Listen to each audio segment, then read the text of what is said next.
আমি প্রথম ভারতীয় মহিলা যে কাঞ্চনজঙ্ঘা ক্লাইম্বিং করেছে, প্লাস 2014 সালেই প্রথম মহিলা যে 8000 মিটার, দুটো 8000 মিটার চড়েছে। ডেথ জোনে 8000 মিটার উপরে তুষার ঝড়, ফ্যাটিগ, অক্সিজেন কম, চোখের সামনে বরফের উপর পড়ে থাকা মৃতদেহ, এত কিছু দেখার পর নিজের মনটা কিভাবে শক্ত করেছিলে? আমি যখন পৌঁছাই তখন ওই জায়গাটা দেখে মনে হচ্ছিল যে ওখানে কোনো সুনামি হয়ে গেছে। চারিদিকে ছেঁড়া ফাটা টেন্ট, মানে গ্লেশিয়ার থেকে যখন পুরো বরফের ঢেউ নিচে নেমে আসে, যত সামনে সব ভেঙে চুরমার হয়ে যায়। মেন্টালি কতটা স্ট্রং, আমি ওখানে গিয়ে চলে গেলাম, গিয়ে ঘাবড়ে গেলাম, কিন্তু আমার লক্ষ্যটা কি? শিখর চূড়া। কোনো একটা নিউজ আর্টিকেলে তুমি বলেছিলে, আমরা দেখেছি, এভারেস্ট সামিট করতে হলে তুমি তোমার কিডনিটাও বিক্রি করে দিতে পারো। একজন ডিম বিক্রেতা থেকে এভারেস্ট সামিট, জার্নিটা, স্ট্রাগলটা কেমন ছিল? মধ্যবিত্ত বলবো না, আমরা নিম্ন মধ্যবিত্ত ঘরের আমি একজন মেয়ে ছিলাম। 19 বছর ধরে আমি ততক্ষণই আমি ডিম বিক্রি করি।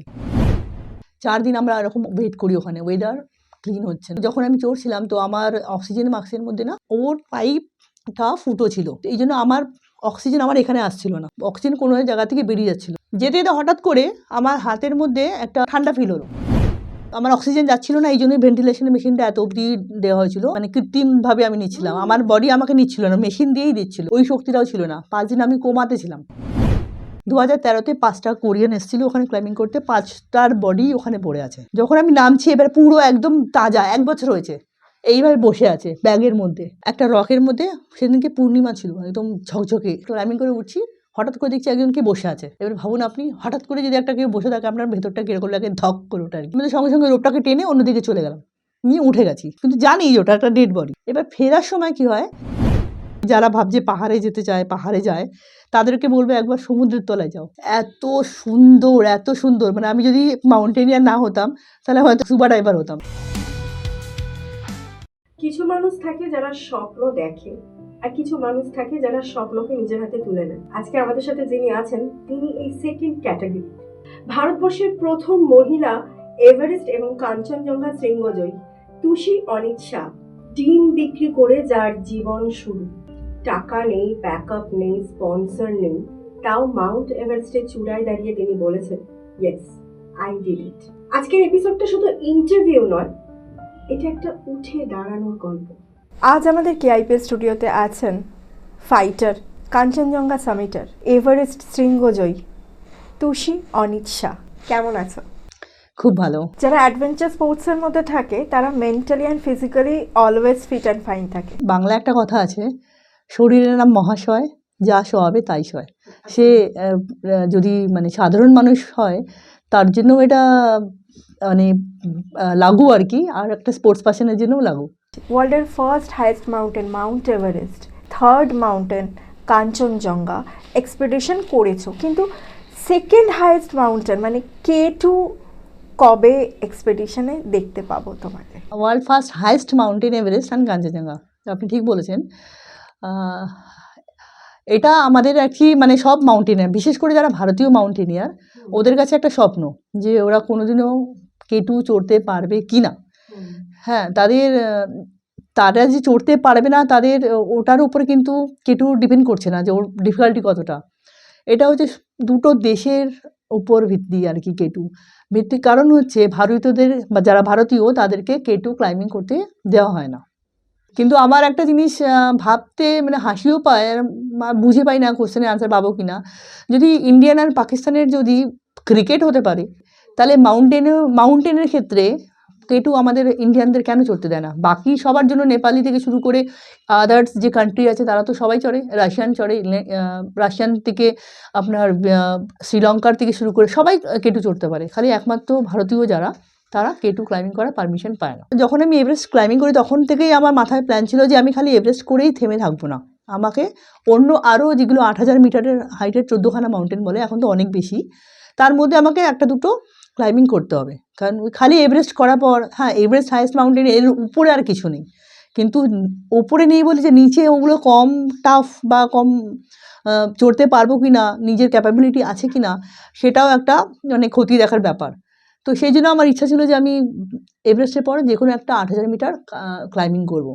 তো সেটা যে কাঞ্চনজঙ্ঘা হবে বা মানে সেটা ভীষণ একটা আনপ্ল্যান ছিল যে আমি কাঞ্চনজঙ্ঘা যাবো, কারণ আমার মাথায় ছিল আমি অন্য মাউন্টেন ক্লাইম্বিং করব। তো যেহেতু আমার কাছে শেরপা বা কোম্পানি বা সেই অর্থে যতটা অর্থ দরকার, যতটা টাকা দরকার, অতটা জোগাড় হয়নি, তাই জন্য আমি কাঞ্চনজঙ্ঘা চড়েছিলাম। কিন্তু আমার মানে চড়ার পর আর কি আমার খুব ভালো লেগেছে যে আমি প্রথম ভারতীয় মহিলা যে কাঞ্চনজঙ্ঘা ক্লাইম্বিং করেছে, প্লাস 2014 সালেই প্রথম মহিলা যে 8000 মিটার, দুটো 8000 মিটার চড়েছে। এখন তো মাসে মাসে 8000 মিটার চড়ছে, এত ভালো সব করছে, কিন্তু 2014 সালে কিন্তু আমি প্রথম যিনি দুটো 8000 মিটার চড়েছিল। ডেথ জোনে 8000 মিটার উপরে তুষার ঝড়, ফ্যাটিগ, অক্সিজেন কম, চোখের সামনে বরফের উপর পড়ে থাকা মৃতদেহ, এত কিছু দেখার পর নিজের মনটা কিভাবে শক্ত করেছিলে? আমার এভারেস্টে যাওয়ার আগে কম করে 16-17খানা আমি এক্সপিডিশন করেছি, ঠিক আছে। এই ইন্ডিয়ান মাউন্টেনে আমি ক্লাইম্বিং করেছি, আমি ট্রেক করতাম, আমি একজন ক্লাইম্বার। আমি মানে 365 ডেজ আমি সল্টলেক স্টেডিয়ামে 7 থেকে 8 ঘন্টা প্র্যাকটিস করতাম। পাহাড়ের গল্প মানে ছোটো থেকেই আমরা দেখছি যে পাহাড়ে গেলে এরকম যখন খুশি মরতে পারি। বাড়ি থেকে আমরা যে যাই, আমরা যে ফিরে আসবো তার তো কোনো গ্যারান্টি নেই। সব কিছুই যে ম্যানমেড যে ডিজাস্টারগুলো হয় তা তো না, প্রাকৃতিক বিপর্যয় হয়। পাহাড়ে গেলে যেমন আমরা হঠাৎ করে অ্যাভালাঞ্চ হয়ে গেল, বরফ মানে গ্লেশিয়ার থেকে যখন পুরো বরফের ঢেউ নিচে নেমে আসে, যত সামনে সব ভেঙে চুরমার হয়ে যায়, সেটা অ্যাভালাঞ্চ। তো তার কবলে যদি পড়ি, তো আমাকে কে কী করে বাঁচবো? বা আমি চলতে চলতে আমার মাথা উপর টাক করে একটা রক পড়লো, রক ফল হলো, আমি সেখানেই ডেথ। তো এইসব জিনিসগুলো আমাদের আগে থাকতেই আমরা জানি। তো এই কারণে শুধু পাহাড় চড়া বা পাহাড়ে গিয়ে আমি জয়ী হয়ে চলে এলাম, এটা কিন্তু না। কারণ পাহাড় চড়তে গেলে আপনাকে মেন্টালি অ্যান্ড ফিজিক্যালি বোথ, এই দুটোই আপনার কি পয়েন্ট হতে হবে, তাহলেই কিন্তু আপনি একজন সফল মানে ক্লাইম্বার বা মাউন্টেনিয়ার হতে পারবেন। মেন্টালি কতটা স্ট্রং, তাই না? আমি ওখানে গিয়ে চলে গেলাম, গিয়ে ঘাবড়ে গেলাম, কিন্তু আমার লক্ষ্যটা কি? শিখর চূড়া, তাই না? পায়ের নিচে কি আছে আমাকে দেখে আমি যদি ভয় পেয়ে যাই, তাহলে আমার যে লক্ষ্যটা আমি তো পৌঁছাতে পারবো না। তো এগুলো আমাদের প্রথম থেকেই আমাদের প্রিপেয়ার হতে হয় মেন্টালি, যে আমাকে এইগুলোকে হ্যান্ডেল করতে হবে আমাকে, যদি আমি শিখর চূড়ায় পৌঁছতে যেতে মানে চাই আর কি, যেতে চাই। দেখো, যখন আমি যখন আর কি সাউথ জোন, যেটাকে রেড জোন বলে, ওখানে পৌঁছাই, তো রেড জোন শুনেই মনে হচ্ছে যে ডেথ জোন কী হতে পারে। তো আমি যখন পৌঁছাই তখন ওই জায়গাটা দেখে মনে হচ্ছিল যে ওখানে কোনো সুনামি হয়ে গেছে। চারিদিকে ছেঁড়া ফাটা টেন্ট, এদিকে হাড় পড়ে আছে কোনো জায়গাতে মানে অর্ধ নগ্ন এরকম মৃতদেহ, এরকম মানে আপনি এইসব জিনিস আপনি দেখবেন আর কি, ঠিক আছে। আর আমার ক্ষেত্রে যেটা হয়েছিল সেটা হচ্ছে, ডেড জোনে লোকে যায়, গিয়ে পৌঁছয়, গিয়ে কিছুক্ষণ রেস্ট করে নিয়ে সামিটে চলে যায়। সামিট থেকে পরের দিনকে সকালবেলা বা দুপুরবেলা ফেরে এবং নিচে চলে আসে। বাট আমি যখন পৌঁছাই, আমিও তাই, সবাই যেটা করে আমিও তাই। 15 তারিখে আর কি 2013, 15ই মে, 15th মেতে আমি ব্যালকানিতে পৌঁছাই, ডেথ জোনে পৌঁছে যখন আমি সামিটে যাচ্ছিলাম, 8500 মিটার আমি ক্লাইম্বিং করি। 8500 মিটার ক্লাইম্বিং করি, যখন ব্যালকানিতে পৌঁছাই, তো মারাত্মক ব্লিজার্ড, মারাত্মক, ঠিক আছে। রকফল হচ্ছে, কত পুনের থেকে আমাদের টিম এসেছিলো, কারো মাথায় রক হয়েছে, মাথা ফেটে গেছে, নিচে চলে যাচ্ছে। আর সেদিনকে হাওয়া চলছিল 110 কিলোমিটার পার আওয়ার, মানে আমি দাঁড়িয়ে আছি, আমার পায়ের তলা দিয়ে হাওয়া যাচ্ছে, বুঝতে পারছেন তো? মানে আমি হাওয়াতে এরকম উড়ছি, পুরো ব্লিজার্ড, সামনে কিছু দেখা যাচ্ছে না। আমার অক্সিজেন মাস্ক ছিল, আমি আমার শেরপার সাথেও অ্যাঙ্কার ছিলাম, প্লাস রোপের সাথেও অ্যাঙ্কার ছিলাম, ঠিক আছে। কিন্তু আমার অক্সিজেন মাস্কও সেদিনকে না খুব ডিস্টার্ব করছিল। যাই হোক, তো সেই সময় আমরা ওখান থেকে মানে আমার শেরপা আমাকে জিজ্ঞেস করলো যে কী করবে, ওপরে যাবে না নিচে? তো আমার শেরপাকে আমি হেসে আর কি বলেছিলাম যে एवरेस्ट किसने क्लाइंबिंग किया, मैंने या तुमने? तो उसने बोला तो चलो नीचे, আমি চলো। তখন আমরা 8500 মিটার, ভাবুন না, জাস্ট 330 মিটার ক্লাইম্বিং করলে আমি টপে পৌঁছে যাই, 330। ওখান থেকে আমরা সাউথ কলে আসি, যেটা 8000 মিটার।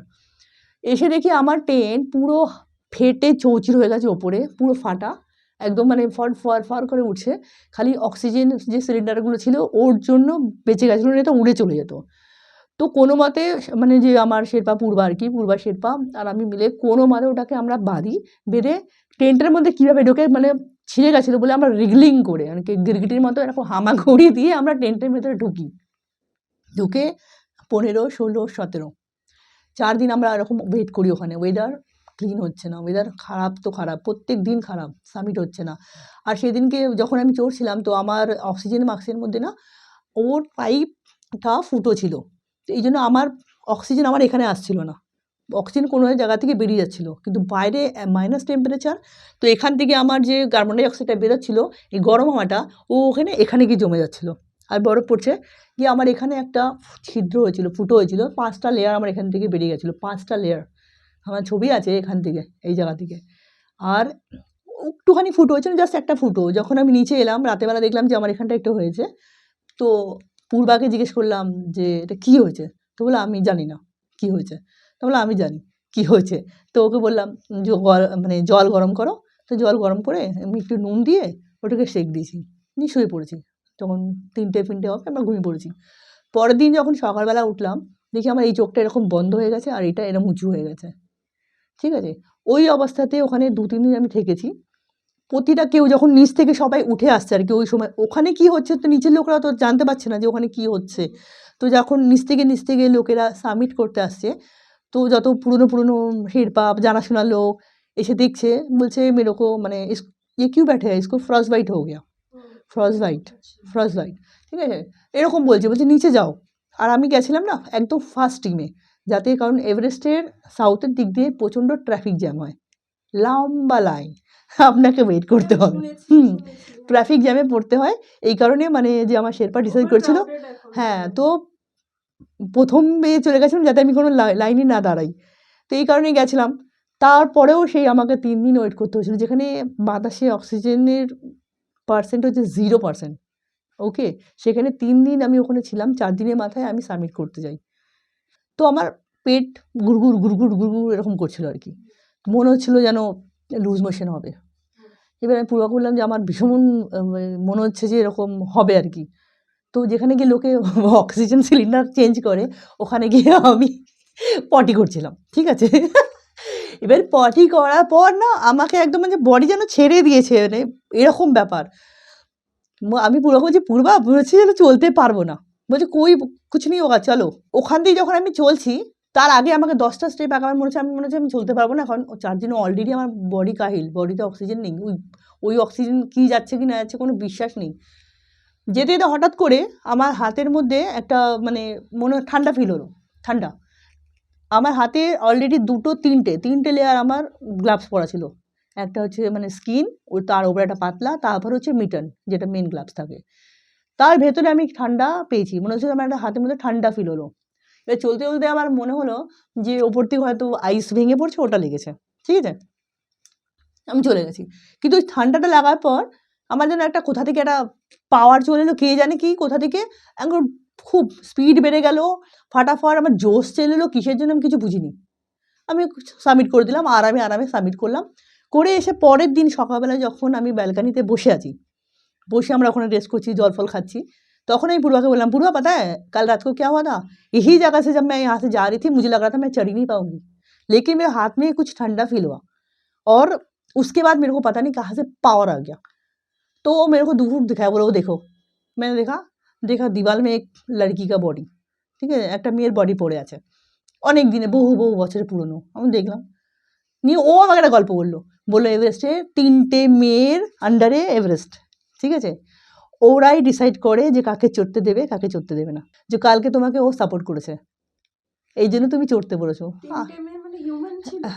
মেয়ে মানে আত্মা, গুড আত্মা, ওরাই ডিসাইড করে যে হ্যাঁ হ্যাঁ ওখানে 3জন ছিল না, ওখানে একজন, আমি একজন দেখেছি, একটা ডেড বডি আমি দেখেছি, ও দূরে দেওয়ালে আটকানো ছিল, হ্যাঁ, তো বললো ও কালকে তোমাকে হেল্প করেছে যাওয়ার জন্য, আমি নাহলে আমার ওই 3টে লেয়ার, আমি এইসব বিশ্বাস একদম করি না, ঠাকুর ভগবান এইসব, হ্যাঁ একটা পাওয়ার আছে আমি এটা বিশ্বাস করি, কিন্তু আমার ওই সেদিনকে আমার মনে হলো যে নাহলে 3টে লেয়ারের মাঝখানে আমি ঠান্ডা ফিল টাচ করলো, মানে গো যাও দেখালো তখন, এই হচ্ছে ব্যাপার। তো এরকম ডেড বডি ফেরার সময় দেখলাম যে এরকম বসে আছে, মানে তার পেছনের পুরো বডির হাওয়াতে পুরো হলো, কিন্তু সামনে দিয়ে আপনি দেখলে মানে তুমি আর কি দেখলে ভাববেই না যে ওটা একটা মৃতদেহ। সেম কাহানি কাঞ্চনজঙ্ঘাতে যখন সামিটে যাচ্ছি আর কি, কাঞ্চনজঙ্ঘা হচ্ছে মোস্ট টেকনিক্যাল রক আর কি, মানে মাউন্টেন, ওখানে প্রচণ্ড ক্লাইম্বিং করতে হয়, ওখানে পেছন পেছন পেছন পেছন যাওয়া যায় না। এভারেস্টে যদি 500 জন ক্লাইম্বিং করে, তো এখানে আপনি কাঞ্চনজঙ্ঘা হিস্ট্রি দেখবেন ওখানে 50 জনও বোধহয় নেই, ঠিক আছে? এতটাই টাফ। সামিটে যাচ্ছি হঠাৎ করে একটা রকের মধ্যে, সেদিনকে পূর্ণিমা ছিল, একদম ঝকঝকে, ঠিক আছে? ক্লাইম্বিং করে উঠছি, হঠাৎ করে দেখছি একজন কে বসে আছে, হঠাৎ করে। এবার ভাবুন আপনি, হঠাৎ করে যদি একটা কেউ বসে থাকে, আপনার ভেতরটা কীরকম লাগে, ধক করে ওঠে আর কি। আমি তো সঙ্গে সঙ্গে রোপটাকে টেনে অন্যদিকে চলে গেলাম, নিয়ে উঠে গেছি, কিন্তু জানি যে ওটা একটা ডেড বডি। এবার ফেরার সময় কী হয়, মানে ক্লাইম্বিং করার সময় কী হয় বলুন তো, যদি আমাদের দড়িটা এরকম থাকে না, লোক নিজের মতো সুবিধা অনুযায়ী ওটাকে টেনে পাশ কাটিয়ে চলে যায়, কিন্তু যখন আপনি নিচে নামবেন রোপকে, তখন আপনি নিজের মতো করতে পারবেন না, আপনাকে রোপের যে ফল লাইন হয় সেটাতেই, ওই ফল লাইনেই আপনাকে আসতে হবে। এবার যেটা ফল লাইন সেটা হচ্ছে ওই ডেড বডির একদম মানে সামনে দিয়ে।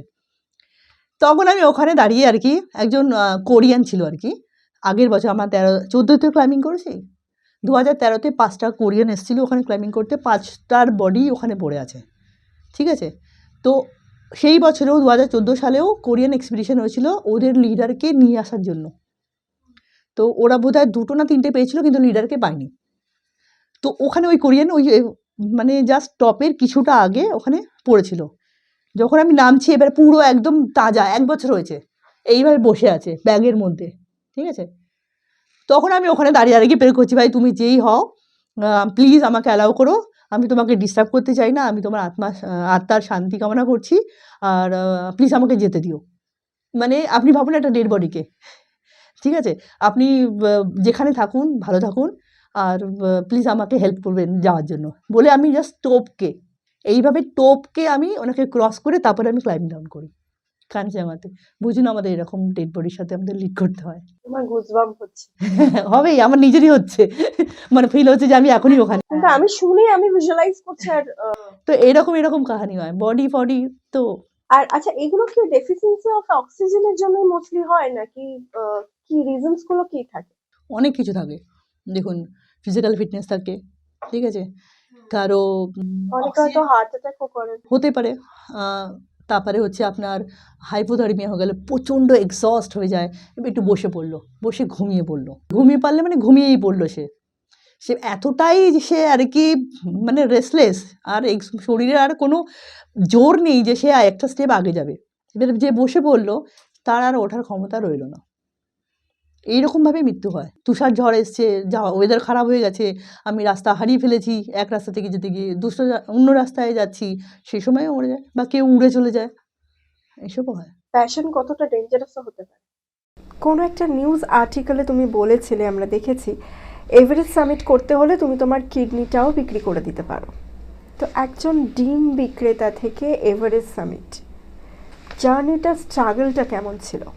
যখন আমি 2013 সাল, তখন আমার অলরেডি বিজনেস 19 বছর হয়ে গেছে। 19 বছর ধরে আমি ততক্ষণই আমি ডিম বিক্রি করি, এবং তার যে তিলে তিলে অল্প অল্প পয়সা আমি কোথাও না কোথাও জমিয়েছি, কারণ ওই টাকাতেই আমার আর এক্সট্রা কোনো উপার্জন ছিল না, বাড়ির কোনো ছিল না, যে দিদি ভাই বা আমাদের বাড়ির কেউ কোনোদিনও সরকারি চাকরি করেনি, কারণ আমরা মধ্যবিত্ত বলবো না, আমরা নিম্ন মধ্যবিত্ত ঘরের আমি একজন মেয়ে ছিলাম, ঠিক আছে? হ্যাঁ হ্যাঁ, কেউ ছিল না, সাপোর্ট আর কিছু ছিল না। কিন্তু দেখুন, আমি একটা জিনিস বিশ্বাস করি, কর্মফল আর কর্ম, এই জিনিসটা আমি বিশ্বাস করি। আর যদি মনের মধ্যে যদি নিজের প্রতি বিশ্বাস থাকে বা সেই জোর থাকে, তাহলে আপনার যদি কিছু করতে আমি চাই, বা আপনি যদি কেউ কিছু করতে চায়, তাকে আমার মনে হয় পুরো মানে আকাশ পাতাল মতো সব দিক থেকে তার সাপোর্ট আসে। তো আমার ডিমের ব্যবসায় আমার নিজের কিছু টাকা ছিল, আমি সেগুলো করেছি। তাছাড়া আমার ফ্যামিলির বন্ধুবান্ধব এরা দিয়েছে। হ্যাঁ, আমি লাকি যে আমাকে যাওয়ার আগে আমাদের তৎকালীন government Mamata Banerjee youth service department থেকে আমাকে 5 লক্ষ টাকা দেওয়া হয়েছিল। নট অনলি আমাকে তো 5 লক্ষ দিয়েছিল, আমাদের আগে যারা গেছে তাদের আরও বেশি টাকা পেয়েছে। আমি আর কি 5 লাখ টাকা পেয়েছিলাম। আর এছাড়া স্টেট ব্যাংক থেকে আমাকে আমার ইকুইপমেন্ট স্পন্সর করেছিল। তোমার ফার্স্ট বেবি হওয়ার আগে তোমার হেলথ ক্রিটিক্যাল হয়ে গেছিল, তুমি আইসিইউতে ছিলে, ভেন্টিলেশনে ছিলে। কিওর হয়ে যাওয়ার পরে তুমি কি আর কোনো এক্সপেডিশনে গেছো? 2015 সালে যেটা হয়েছিল, যেটা বললেন আপনি, ডিঅ্যাক্লেমিশিয়া বলে একটা হঠাৎ করে আর কি এরকম রোগ দেখা দিয়েছিল হঠাৎ করে, কিন্তু এটা তার আগে ছিল না, ওটা ডেলিভারি হওয়ার সময়ই জানতে পারা গেছে যে আমার ডিঅ্যাক্লেমেশিয়া হয়েছে। এটাতে যার হয় তার আমার ক্ষেত্রে যেটা হয়েছিল, হার্ট ছাড়া আমার সব কিছু বন্ধ হয়ে গেছিলো, লকড। আমার পুরো ভেন থেকে বেরিয়ে মানে রক্ত বেরিয়ে যাচ্ছিলো, ফেটে গেছিলো। হ্যাঁ, না কিছু না, জিরো জিরো, খালি মানে আমাকে আমার অক্সিজেন যাচ্ছিল না, এই জন্যই ভেন্টিলেশনের মেশিনটা এত অবধি দেওয়া হয়েছিল, মানে কৃত্রিমভাবে আমি নিচ্ছিলাম, আমার বডি আমাকে নিচ্ছিল না, মেশিন দিয়েই দিচ্ছিল, আমি ওই শক্তিটাও ছিল না। 5 দিন আমি কোমাতে ছিলাম ফুল, 13খানা 3টে ডিপার্টমেন্টের 13খানা ডক্টর আমাকে দেখছিল। ওকে, বাড়ির সবাই আর কি বলে দিয়েছিল যে জাস্ট মানে আমার হাজব্যান্ড পাহাড় ছিল সেই সময়, যে ওয়েট করছে আমার হাজব্যান্ড আসবে আমাকে নিয়ে আর কি শ্মশানে নিয়ে যাবে, এইরকম একটা মানে সিচুয়েশন আর কি। তো যাই হোক, সেখানেও আর কি আমি কীভাবে জানি না, যখন আমার হাজব্যান্ড আসে আমাকে বলে আর কি, যখন নাম নেয় আমাকে, টুসি টুসি দেখ আমি এসে গেছি, আমি আমার হাজব্যান্ডকে অ্যাকচুয়ালি বস বলি, দেখ দেখ দেখ বস আ গিয়া। তো সেই সময় আমার বডি রেসপন্স করে, আর সেই দিন বিকেল থেকেই আমার ফাট ফাট অক্সিজেন লেগে থেকে শুরু, সব কিছু একদম ঠিক, ঠিক আছে। সেই দিন থেকে আমার হুঁশ চলে এসছে, সেই সময় থেকে। তারপরে হচ্ছে আমি ঠিক হয়ে যায়, আমি 21 দিন না 22 দিন হসপিটালে ছিলাম। 2016 সালে আমি ইন্ডিয়ান নেভির সাথে এক্সপিডিশনে গেছিলাম, ক্লাইম্বিং এক্সপার্ট হয়ে। বলে না একটা কথা আছে বাংলায়, দেখবে রাখে হরি মারে কে, তোমার এই ফাইটিং নেচারটার জন্যই তোমাকে ফিরে আসতে আরো বাধ্য। সব থেকে মজাদার বিষয় ছিল যখন আমি ঠিক হচ্ছি, তো ওই পুরো হসপিটালের ডাক্তাররা আমার সাথে দেখা করতে আসতো, কে সে মহিলা, কে, ঠিক আছে, জুনিয়ররা আসতো। মানে এরকম কেস যে হয়, বেবিও বাঁচে না আর মামিও বাঁচে না, সেখানে আমি বেঁচে গেছি, বেবিকে আমি লস করেছি, এবার যেটা হওয়ার সেটা হবেই, ঠিক আছে। তো তারা দেখতে আসতো যে কে সে, তো সবাই বলতো যে নিশ্চয়ই এ হায়ার লেভেলের ফিজিক্যাল ফিটনেস ভীষণ হাই, এই কারণেই সে মানে কি ফিরে এসছে, নাহলে এইভাবে কেউ সার্ভাইভ করতে পারে না। তুমি তো পাহাড়ের উপরে জলের নিচে, তুমি তো স্কুবা ডাইভিং এর এক্সপার্ট বলবো না, আমি একটা হ্যাভলক আইল্যান্ডে আর কি আন্ডার ওয়াটার বেসিক, হ্যাঁ আন্দামান। কিন্তু সত্যি কথা বলবো, আমি সবাইকেই বলবো আর কি, যারা ভাবছে পাহাড়ে যেতে চায়, পাহাড়ে যায়, তাদেরকে বলবো একবার সমুদ্রের তলায় যাও। এত সুন্দর, এত সুন্দর, মানে আমি যদি মাউন্টেনিয়ার না হতাম তাহলে হয়তো স্কুবা ডাইভার হতাম। দুর্দান্ত দুর্দান্ত, মানে এতটাই সুন্দর যে বলা যাবে। আমরা কি কিছু ভিজুয়ালাইজ করতে পারি তোমার থ্রু দিয়ে? কি কি দেখেছো এই যে সুন্দরটাকে আমরা সুন্দর মানে একটা আলাদা জগৎ, চোখের সামনে বিশালকার মানে যে মাছ বা ঝাঁক মাছ এই চোখের সামনে দিয়ে যাচ্ছে, আর মানে ঝকঝক করছেন, ঝকঝক, আপনি ভাবতেই পারবেন না যে আপনি জলের তলাতে আছেন, এত সুন্দর। রকের মধ্যে দিয়ে এদিকে পাহাড়, আপনি পাহাড়ে খাদে দিয়ে নিচের দিকে যাচ্ছেন সুইমিং করে, নিয়ে আপনি সমুদ্রের তলায় টাচ করছেন, ওখানে আপনি দাঁড়াচ্ছেন, ওখানে গিয়ে বসছেন, সমুদ্রের তলকে আপনি টাচ করছেন, মানে ভাবা যায় না। এভারেস্ট এক্সপিডিশনের পরেই you got married with mister Anit Shah, Delhi based বোধহয় অ্যাডভেঞ্চার স্পোর্টস অ্যান্ড অ্যাডভেঞ্চার কোম্পানির ওনার উনি। তো তারপরে তোমরা একসাথে কোনো এক্সপিডিশনে গেছো? যেদিনকে আমি কাঞ্চনজঙ্ঘা থেকে ফিরলাম, তার পরের দিনকে আমি এক্সপিডিশনে গেছি আমার হাজবেন্ডের সাথে, মাউন্ট দেওটিব্বা ক্লাইম্বিং করেছি ওর সাথে। জার্নিটা একটু স্মুথ হয়ে গেল। একা চলার সাথে পাশে যদি পার্টনার থাকে, হাত ধরাধরি করে বরফের উপর চলা। হাত ধরাধরি তো করা হয় না, দড়ি ধরাধরি করতে হয়, একজনকে দুজনকে দড়ি দিতে হয়। ইন্ডিয়াতে তো এত টাফেস্ট মাউন্টেন্স রয়েছে হিমালয়, তো ক্লাইম্বাররা ইন্ডিয়া মাউন্টেন ক্লাইম্ব কেন করে না? এটা একটা বিগ প্রশ্ন আমার নিজের কাছে। দেখুন, ইন্ডিয়ান হিমালয় হচ্ছে মানে most beautiful and most difficult mountain Indian Himalaya আছে, হ্যাঁ, বিলো 8000 মিটার। এবারে এখন হয়ে গেছে কি 8000 মিটার ব্যাপারটা হয়ে গেছে যে 8000 মিটার ক্লাইম্বিং করলে ফেমাস হওয়া যায়। আমাদের এখানে এত ভালো মাউন্টেনিয়ার আছে যারা আমাদের সিনিয়র, মানে জেঠু কাকুর মতো বয়সী, তারা কিন্তু 8000 মিটার চড়েনি, কিন্তু ওরা আমাদের ইন্ডিয়ান হিমালয়তে এত ভালো মাউন্টেন ক্লাইম্বিং করেছে যে কিন্তু তা ওই নাম নেই, 8000 মিটার করলে নাম হয়। আমার মনে হয় সেই নামের জোরেই আর কি লোক 8000 মিটার চড়তে যায়, নাহলে আমাদের ইন্ডিয়ান হিমালয়ে কেন করে না? আপনি ভাবুন না, নেপালে যখন আমরা এক্সপিডিশন করতে যাই তখন আমাদের প্রচুর রয়্যালটি দিতে হয়, ট্যাক্স দিতে হয়, ঠিক আছে, ওখানকার শেরপা ইউজ হচ্ছে, ওখানকার জিনিস ইউজ হচ্ছে, তো আমাদের নিজেদের টাকা, আমাদের নিজেদের ইন্ডিয়ান কারেন্সি আমরা ওখানে গিয়ে দান করছি। আমার পরে আর কি আমার দুটো চড়ার পরে আমার মনে হয়েছে যে তার থেকে ভালো আমার ইন্ডিয়ান ক্লাইম্বিং করাই ভালো, ইন্ডিয়ান হিমালয়, তাহলে আমার এখানে রয়্যালটিও দিতে হবে না, আমার ওখানে লোকালকে আমি সাপোর্ট করতে পারবো, আর আমার দেশের টাকা আমার দেশেরই থাকবে। হ্যাঁ, নাম না হলো কিন্তু পাহাড় পাহাড় তো চড়ছি। যাদের আমার মনে হয় যারা প্রকৃত পাহাড় প্রেমী তাদের হাইটটা ম্যাটার করে না, ওদের কিন্তু ওই চূড়াটাই ম্যাটার করে আমার ক্ষেত্রে মনে হয় এখন। ঠিক আছে, তখন জানতাম না এই জন্য চলে গেছি, কিন্তু পরে যখন ফিল করি যে আমি কেন চড়বো 8,000 মিটার, আমার নিজের দেশে যদি না থাকতো তাহলে আমি চড়তাম। আমার নিজের দেশে হাজার হাজার মাউন্টেন আছে, সেগুলোই করি। লাদাখে আছে, হিমালয়ে আছে, উত্তরাখণ্ডে আছে, হিমাচলে আছে, আসামে আছে, এত এত মাউন্টেন্স পুরো। আর বিদেশিরা আমাদের এখানে আসে চড়তে, আর আমরা যাই নেপালে ক্লাইম্বিং করতে। এত সুন্দর সুন্দর গল্পের অভিজ্ঞতার মধ্যে একটা ছোট র্যাপিড ফায়ার রাউন্ড হয়ে যায়। এভারেস্টের টপে গিয়ে মনে মনে কি ভাবছিলে যে এখানে একটা প্রপার সেলফি হলে ভালো হতো? সেলফি আমি তুলেছি, আমার ছোট্ট ক্যামেরায় আমি সেলফি তুলেছি।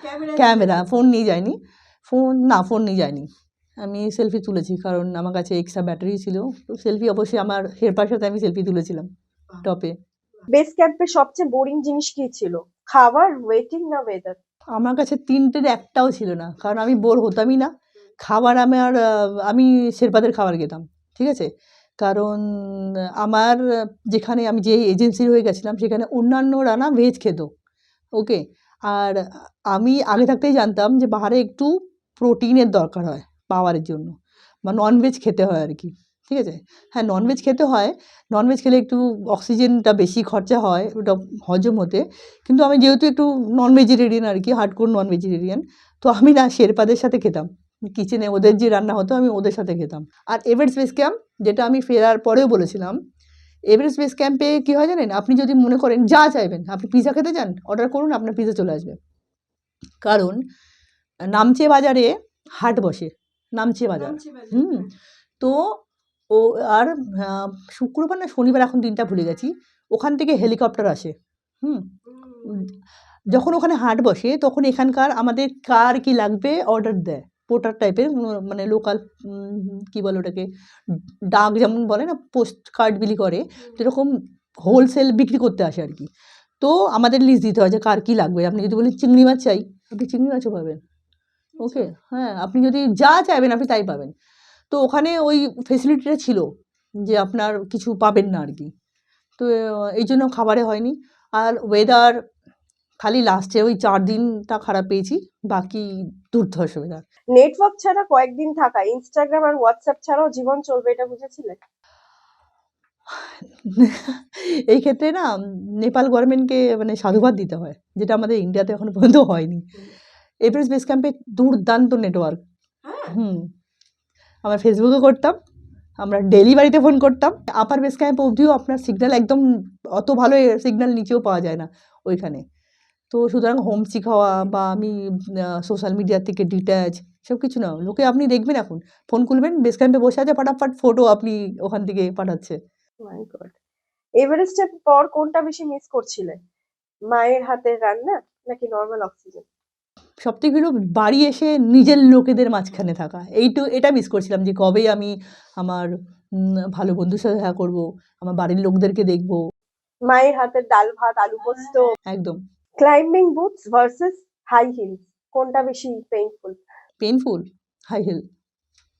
আমার ক্ষেত্রে, একজন ক্লাইম্বার ক্ষেত্রে তার প্রিয় জিনিস তো ক্লাইম্বিং বুটই হবে। আচ্ছা, অ্যাসপায়ারিং ক্লাইম্বারদের জন্য তিনটে গোল্ডেন রুল বলো, যেটা সেফটি, মাইন্ডসেট আর ডিসিপ্লিন নিয়ে। তিনটেই জরুরি, সেফটি, মাইন্ডসেট অ্যান্ড ডিসিপ্লিন। না হলে তো কিছুই করতে পারবেন না। মাইন্ডসেট আপনাকে করতেই হবে, আর সেফটি আপনাকে প্রথমেই মেজার করতে হবে, যে ক্যালকুলেটিভ রিস্ক নিতে হবে আপনাকে, যে আমি করবো না ফিরবো। যেখানেই আপনি এই ক্যালকুলেশন করতে পারলেন না, সেখানেই আপনার যে কোনো একটা মানে চূড়ান্ত অভিজ্ঞতায় আপনি পড়তে পারেন, হয় মৃত্যু পর্যন্ত হতে পারে।